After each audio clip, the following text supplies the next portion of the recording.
Halo kaum intelektual sekalian.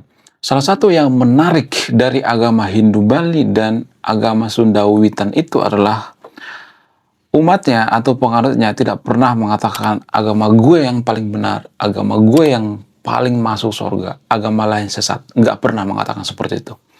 Itu menurut saya pribadi kelebihan daripada agama Hindu Bali dan agama Sunda Wiwitan. Wow, luar biasa. Menurut saya pribadi ini ya sangat jarang ya kita temukan di zaman sekarang ini.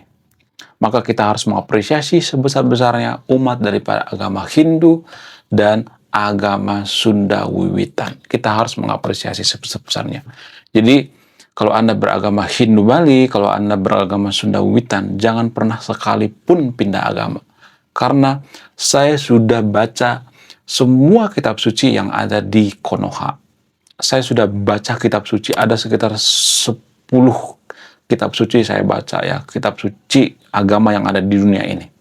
Tapi saya tidak menemukan ajaran sebagus agama Hindu Bali dan Sunda Wiwitan. Nah, apa persamaan dan perbedaan daripada agama Sunda Wiwitan dan agama Hindu Bali?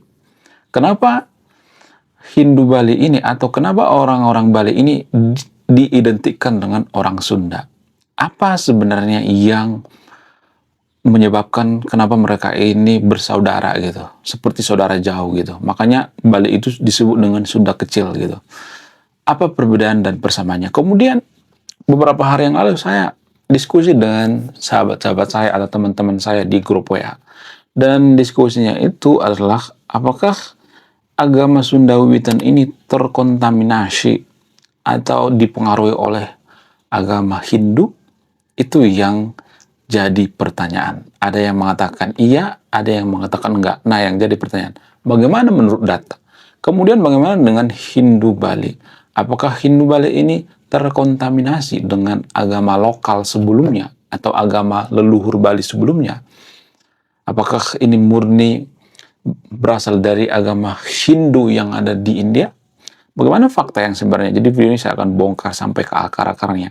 Dan ini mungkin fakta yang jarang dibongkar ya. Karena apa? Karena kalau saya perhatikan ada banyak orang yang lupa dengan yang namanya filosofi leluhur gitu. Bukan berarti saya ngajak yang untuk video ini untuk menyembah leluhur ya. Saya tidak ngajak yang untuk video untuk menyembah pohon, menyembah batu dan sebagainya. Sebenarnya ada semacam salah kaprah terhadap agama Hindu Bali dan agama Sunda Wiwitan. Jadi ada stereotip yang mengatakan bahwa ajaran Sunda Wiwitan itu menyembah pohon, menyembah batu dan sebagainya, atau agama Hindu Bali itu menyembah laut dan sebagainya. Itu sebenarnya anggapan yang salah. Nah, yang jadi pertanyaan, yang benar seperti apa? Kemudian kalau saya perhatikan yang bahas agama Hindu Bali dan agama Sunda Wiwitan itu sangat sedikit ya yang bahas. Sehingga apa? Sehingga generasi muda itu terbatas pengetahuannya seputar agama lokal, agama Hindu Bali dan agama Sunda Wiwitan. Nah, yang jadi pertanyaan, bagaimana fakta yang sebenarnya? Saya akan bongkar di video ini sampai ke akar-akarnya. Apa itu faktanya? Faktanya adalah, belum kita lanjut. Jadi guys, kemarin ada yang nanya, lu apa sih kontribusinya bagi negara ini? Lu kontribusi saya ini guys ya, nulis buku, judulnya Budi Tanpa Pekerti. Ini temanya bahas tentang agama. Kemudian sama luka, kisah dalam buku ini ada seorang kiai bingung memilih antara menyelamatkan hutan atau menyelamatkan 1000 anak yatim. Link pembeliannya ada di pin komentar video ini. Persamaan dan perbedaan daripada agama Hindu Bali dan agama Sunda Wiwitan itu, persamaannya itu agama Hindu Bali dan agama Sunda Wiwitan itu mereka selalu menghargai alam. Mereka sangat menyatu dengan alam. Bahkan kalau ada yang merusak alam, mereka akan marah. Karena apa? Karena mereka menganggap bahwa alam itu bagian atau satu kesatuan dengan agama Sunda Wiwitan dan agama Hindu Bali. Dan menurut saya pribadi, menurut keyakinan saya, agama yang cocok di Nusantara itu adalah agama yang menjaga alam, yang fokus menjaga alam, menjaga pohon, ya menjaga kelestarian alam, ya, tidak menghancurkan alam dan sebagainya. Itu agama yang cocok. Tapi mohon maaf bagi videonya, kita selalu menjelek-jelekkan mereka gitu ya. Kita selalu mengata-ngatain mereka, menyembah pohon lah, menyembah apalah, menyembah itulah. Tapi kalau kita boleh jujur ya, mohon maaf bagi videonya, Berhala itu kan atau menyembah sesuatu berlebihan itu kan nggak harus menyembah pohon kan. Menyembah pemuka agama juga bisa berhala, guys. Menyembah pemuka agama berlebihan itu bisa berhala. Menyembah tokoh-tokoh tertentu, tokoh politik juga bisa berhala. Menyembah idola kita juga bisa berhala. Misalnya nih ya, kita mengidolakan, katakanlah misalnya Ariel Noah misalnya, atau Lee Min Ho misalnya, dan lain sebagainya, atau idola-idola kita. Kalau kita mengidolakan terlalu berlebihan, itu namanya berhala. Jadi definisi berhala itu kan berlebihan, menyanjung-nyanjung, ya, memuja-muja dan lain sebagainya. Jadi itu definisi daripada berhala. Nah, berhala itu kan nggak hanya disematkan atau ada semacam stereotip negatif terhadap agama Hindu Bali dan agama Sunda Witan gitu ya. Mereka menyembah batu lah, menyembah pohon dan sebagainya. Tapi kalau saya perhatikan dalam beragama kita cenderung menganggap bahwa orang lain yang berhala, tapi kita nggak sadar bahwa kita juga berhala gitu. Kita juga menyembah patung ya, kita juga menyembah batu ya, mengagungkan batu dan lain sebagainya. Jadi itu yang jadi permasalahan. Menurut keyakinan saya, orang Sunda Witan itu sebenarnya nggak menyembah pohon, nggak menyembah alam gitu, enggak. Tapi mereka menghargai gitu. Mereka nggak berlebihan kok, ya. Karena gini, kalau kita menghargai pohon gitu, pohon itu kan spesies langka, guys. Banyak yang tidak menyadari secara sains, pohon itu lebih berharga daripada permata. Karena di seluruh alam semesta ini, ya, ada banyak banget permata, ada banyak emas. Tapi yang jadi pertanyaan, pohon itu cuma ada di mana? Di bumi. Jadi kalau kita melihat di Venus, di Mars, dan di alam semesta lainnya, di universe ini ya, ada banyak tuh galaksi-galaksi ya. Galaksi, oh banyak-banyak ya, macam-macam galaksi gitu ya. Ada triliunan galaksi gitu ya. Ada triliunan bintang dan lain sebagainya. Nah, di planet ini kan. Tapi nggak ada satupun pohon. Yang ada pohon itu di dunia ini. Di bumi ini, guys. Jadi pohon itu spesies langka. Di luar angkasa itu nggak ada pohon. Nggak numbuh gitu ya. Kita nanam pohon di Mars nggak numbuh. Di bulan juga nggak numbuh pohon. Nah, yang jadi pertanyaan, kenapa leluhur kita itu menghargai pohon? Ya karena pohon itu memberikan kehidupan. Kalau nggak ada pohon, maka akan terjadi banjir gitu. Nggak bisa menahan batu, menahan tanah gitu ya. Kalau ada datang air hujan ya bisa banjir. Kenapa? Karena yang menahan hujan itu kan pohon. Kemudian pohon juga menghasilkan oksigen. Pohon juga digunakan untuk kayu bakar. Pohon juga digunakan untuk keperluan lain gitu. Bikin rumah dan lain sebagainya. Ya jadi kalau kita menyembah pohon, ya saya itu nggak nyuruh menyembah pohon ya. Kita lebih baik menyembah pohon daripada menyembah sesuatu hal yang tidak bermanfaat gitu. Daripada kita menyembah iblis ya kan, ya saya tidak nyuruh menyembah siapapun apapun di sini, tapi yang saya itu menghargai. Lebih baik kita menghargai pohon daripada menghargai sesuatu hal yang tidak berharga gitu. Jadi nenek moyang kita itu nggak salah, guys. Pohon itu sangat berharga, ya spesies langka. Jadi jangan sedikit-sedikit, ya kalau agama dari luar nggak datang ke Konoha, kalian masih menyembah pohon. Aduh, ini prinsip yang sangat salah ya menurut saya pribadi. Ini prinsip yang sangat keliru ya. Kemudian selain itu, ada beberapa persamaan lainnya. Seperti misalnya, kalau saya perhatikan dari agama Sunda Witan dan agama Hindu Bali itu, mereka nggak punya yang namanya konsep dakwah. Mereka nggak terlalu beringas gitu ya. Mereka nggak terlalu terobsesi mencari pengikut gitu. Nah, yang jadi pertanyaan, apakah ini baik atau buruk? Ini sering saya bahas ya, tapi kalau saya bahas ini, ya baik penganut agama lokal juga ada yang marah juga gitu ya. Artinya gini, ya, mohon maaf bagi penganut agama Hindu dan penganut agama Sunda Witan. Suka nggak suka, mau nggak mau, kita butuh yang namanya pengikut. Kenapa kita butuh banyak pengikut? Apa alasannya? Karena gini, kalau suatu produk itu nggak dipromosikan, maka orang kan nggak bakalan tahu ya. Jadi saya bikin video ini ya mempromosikan satu produk gitu. Ya kalau produk ini misalnya nih ya, ini produk ini berkualitas ya, enak untuk diminum misalnya. Tapi kalau nggak dipromosikan, orang-orang kan nggak tahu kan. Jadi sama seperti agama lokal misalnya. Kalau agama lokal nggak dipromosikan, emang ada yang tahu? Nggak ada kan. Jadi butuh media gitu. Suka nggak suka, agama lokal itu butuh yang namanya pengikut. Lah, kok butuh pengikut buat apa? Ya kalau misalnya nggak ada pengikutnya, makin hari makin nggak ada pengikutnya, ya sampai punah gitu. Emang agama itu bisa bertahan? Enggak kan?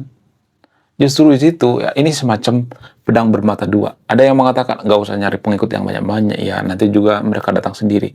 Guys, nggak sesimpel itu, nggak sesimpel itu. Sama seperti orang jualan. Ya kalau kita jualan, yang nggak usah teriak-teriak, nggak usah koar-koar, nanti juga ada yang beli. Enggak. Dalam beragama nggak boleh seperti itu. Kita butuh yang nama pengikut. Buat apa? Supaya kalau banyak pengikut, kita ada perwakilan DPR di pemerintah. Lah, kok jadi masuk ke pemerintah? Yang nggak suka, kita juga patuh terhadap undang-undang yang dibikin pemerintah kan? Undang-undang agama itu yang ngatur siapa? Bukan agama lokal. Agama apa? Agama yang dari Timur Tengah. Ya, secara tidak langsung kita tuh mengemis-ngemis gitu ya terhadap agama Timur Tengah. Bayangkan ya, kita dipaksa bikin agama di KTP. Siapa yang bikin undang-undang ini? Agama yang datang dari luar, bukan agama lokal kan? Kenapa kita mau diatur mereka? Ya karena kita lalai. Kita nggak mau nyari pengikut, sehingga apa? Sehingga pengikutnya segitu-segitu aja malah berkurang ya. Ada yang nikah ke agama lain gitu dan sebagainya. Sehingga apa? Sehingga ya agama kita ini mau nggak mau diatur oleh agama yang lebih mendominasi gitu, yang bikin undang-undang gitu. Itu hukum alam guys. Jadi kalau saya bahas ini, bahkan agama lokal juga sering marahin saya kalau saya ngomong seperti ini. Tapi saya membuka pola pikir baru gitu. Ternyata selama ini kita salah. Kita butuh yang namanya pengikut. Kita butuh yang namanya suara yang banyak. Untuk apa? Untuk supaya kita punya perwakilan di pemerintahan. Nah, itu yang jadi pertanyaan. Nah, kemudian kenapa agama lokal itu nggak peduli dengan yang namanya pengikut? Saya nggak tahu apa alasannya, tapi karena ini turun-temurun. Harusnya kita membuka pemikiran baru dong ya. Artinya gini, saya tidak hanya memuja-muji agama lokal di sini, saya juga memberikan masukan gitu, memberikan saran gitu. Jadi bagi penganut agama lokal jangan sedikit-sedikit marah gitu. Apa bedanya kita dengan agama luar ya kan? Sedikit-sedikit marah ya, dikritik dikit marah, jangan seperti itu ya. Jadi ini semacam masukan gitu. Suka nggak suka, kita butuh yang namanya pengikut. Yang bikin undang-undang itu kan DPR ya. Gimana kita diwakili oleh DPR kalau kita tidak punya perwakilan di DPR? Kalau jumlahnya dikit, untuk memilih DPR itu kan harus banyak suara kan, harus banyak orang kan. Sistem demokrasi ya seperti itu. Ya kalau enggak ya ubah sistem demokrasi. Gimana mau mengubah sistem demokrasi kalau jumlah kita dikit ya kan? Ya lagi-lagi kita butuh orang gitu. Yang saya salut dengan agama Islam itu, ya mereka itu militan gitu ya. Mereka sangat suka promosi gitu ya, promosi agama gitu. Ya itu yang saya salut gitu. Itu luar biasa. Ya. Jadi apakah kita meniru mereka? Saya tidak mengatakan kita harus meniru mereka, tapi suka nggak suka, kalau ada produk harus diteriakkan gitu ya. Harus dipromosikan gitu. Bahwa produk kita ini bagus loh. Ini luar biasa loh. Nah, itu yang jadi permasalahan. Itu mempengaruhi guys. Agama itu mempengaruhi undang-undang di satu negara. Ya, kalau kita jumlahnya dikit, gimana kita mau mempengaruhi undang-undang ya kan?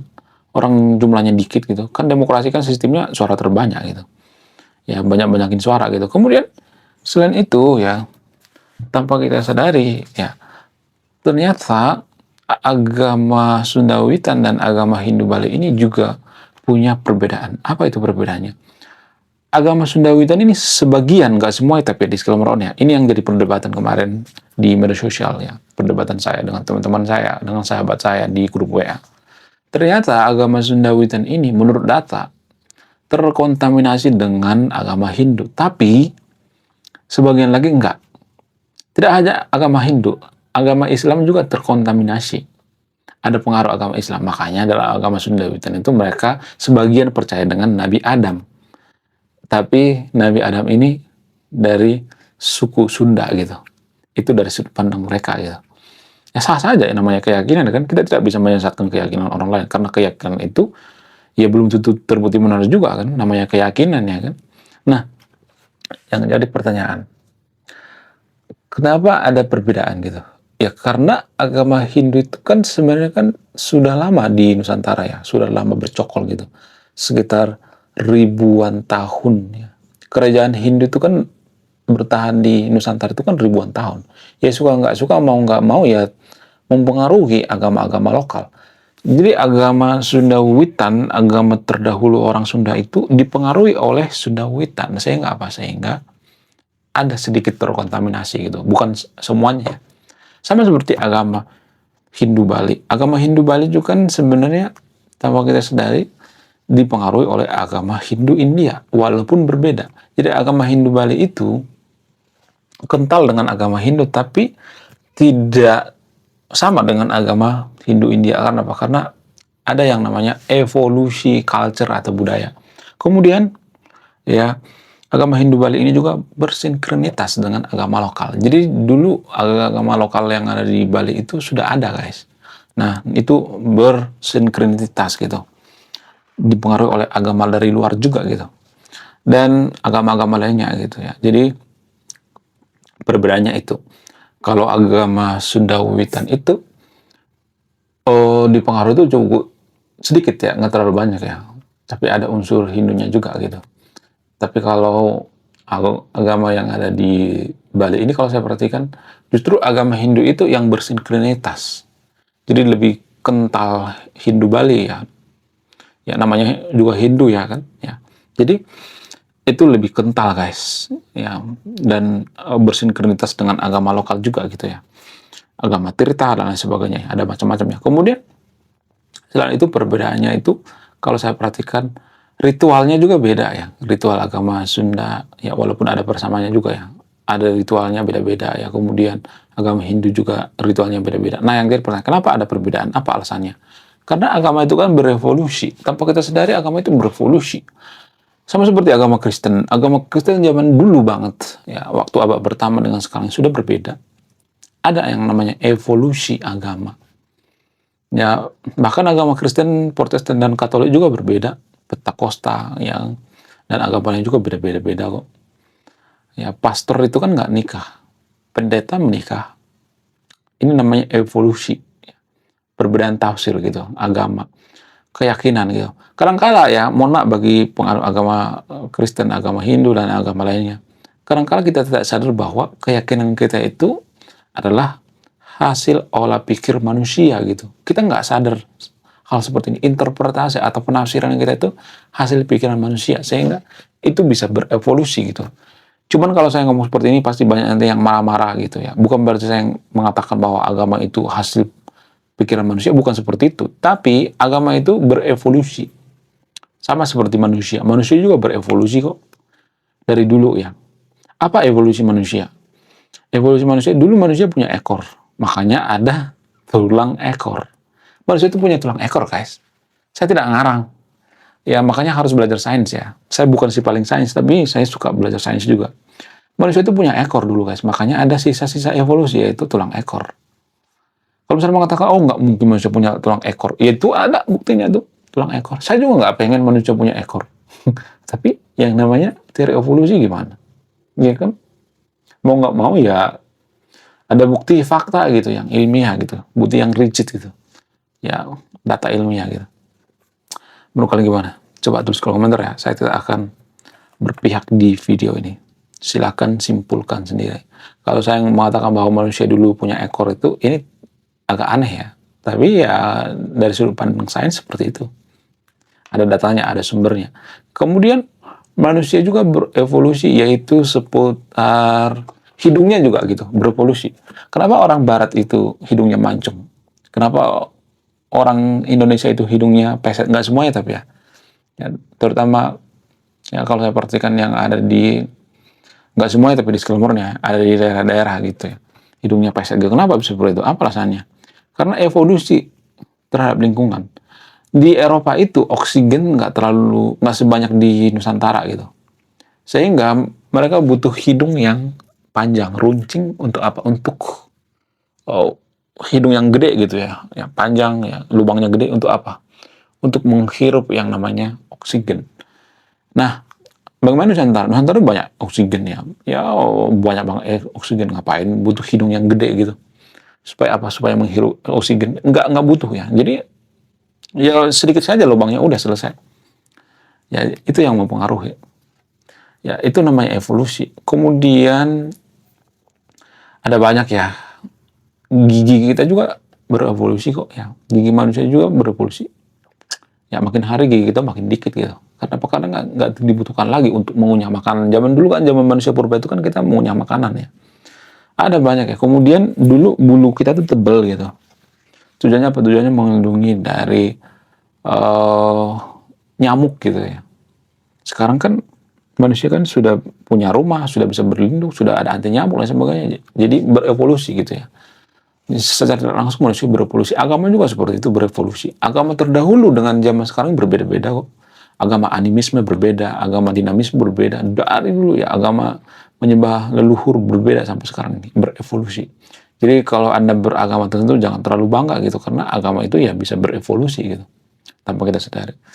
Menurut kalian gimana? Coba tulis ke komentar ya. Saya tidak akan berpihak di video ini. Silahkan simpulkan sendiri. Oke guys, sekian video ini. Terima kasih telah memahami. Saya bukan evolusi, salam rasional.